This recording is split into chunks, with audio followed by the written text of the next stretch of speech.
The Book of Leviticus, Chapter 6. The Lord said to Moses, "If anyone sins and is unfaithful to the Lord by deceiving a neighbor about something entrusted to them or left in their care, or about something stolen, or if they cheat their neighbor, or if they find lost property and lie about it, or if they swear falsely about any such sin that people may commit. When they sin in any of these ways and realize their guilt, they must return what they have stolen or taken by extortion, or what was entrusted to them, or the lost property they found, or whatever it was they swore falsely about. They must make restitution in full, add a fifth of the value to it, and give it all to the owner on the day they present their guilt offering. And as a penalty they must bring to the priest, that is, to the Lord, their guilt offering, a ram from the flock, one without defect and of the proper value. In this way, the priest will make atonement for them before the Lord, and they will be forgiven for any of the things they did that made them guilty." The burnt offering. The Lord said to Moses, "Give Aaron and his sons this command. These are the regulations for the burnt offering. The burnt offering is to remain on the altar hearth throughout the night till morning, and the fire must be kept burning on the altar. The priest shall then put on his linen clothes with linen undergarments next to his body, and shall remove the ashes of the burnt offering that the fire has consumed on the altar, and place them beside the altar. Then he is to take off these clothes and put on others, and carry the ashes outside the camp to a place that is ceremonially clean. The fire on the altar must be kept burning. It must not go out.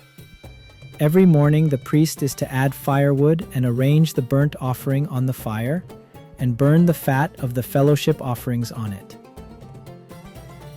The fire must be kept burning on the altar continuously. It must not go out." The grain offering. These are the regulations for the grain offering. Aaron's sons are to bring it before the Lord in front of the altar. The priest is to take a handful of the finest flour and some olive oil, together with all the incense on the grain offering, and burn the memorial portion on the altar as an aroma pleasing to the Lord.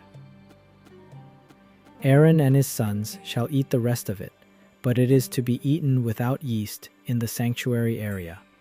They are to eat it in the courtyard of the tent of meeting. It must not be baked with yeast. I have given it as their share of the food offerings presented to me. Like the sin offering and the guilt offering, it is most holy.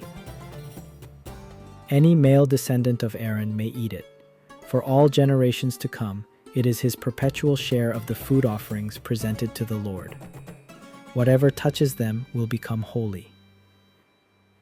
The Lord also said to Moses, "This is the offering Aaron and his sons are to bring to the Lord on the day he is anointed: 1/10 of an ephah of the finest flour as a regular grain offering, half of it in the morning and half in the evening.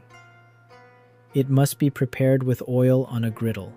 Bring it well mixed and present the grain offering broken in pieces as an aroma pleasing to the Lord. The son who is to succeed him as anointed priest shall prepare it. It is the Lord's perpetual share and is to be burned completely. Every grain offering of a priest shall be burned completely. It must not be eaten." The sin offering.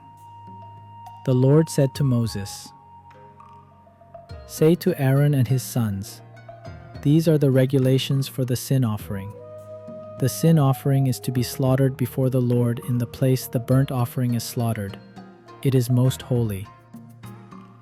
The priest who offers it shall eat it.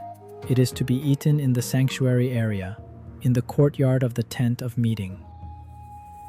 Whatever touches any of the flesh will become holy, and if any of the blood is spattered on a garment, you must wash it in the sanctuary area. The clay pot the meat is cooked in must be broken, but if it is cooked in a bronze pot, the pot is to be scoured and rinsed with water. Any male in a priest's family may eat it. It is most holy. But any sin offering whose blood is brought into the tent of meeting to make atonement in the holy place must not be eaten. It must be burned up.